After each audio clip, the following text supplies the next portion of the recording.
Welcome back. As part of our commitment to keeping you informed and empowered about what's going on within our state amid the coronavirus outbreak, every Sunday night, our news team is bringing you a review of stories that have happened in the past week and a preview of what's to come in the week ahead. The week that was focused on improving numbers when it comes to the coronavirus in Colorado. The 7-day positivity rate for the state finally dropping below that critical 5% level. Hospitalizations continue to trend down, while more and more vaccines are being administered, more than 500,000 now, with around 90% of those critical care workers being vaccinated. We also learned from the governor this week that those aged 65 and older, educators, child care providers, and religious leaders will receive vaccines beginning February 8th.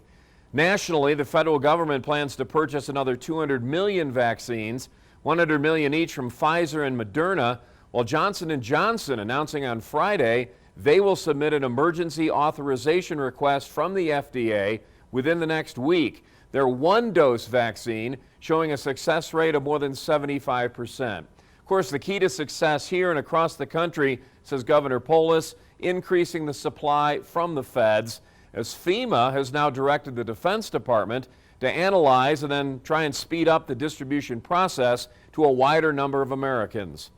Colorado Springs and El Paso County this week opening up an application process for restaurants to receive $1,400 a month in sales tax breaks. You just need to access their individual websites for information. And we finally saw Pueblo businesses beginning to take advantage of the 5-star variance program, allowing them to drop to level yellow and serve more customers indoors.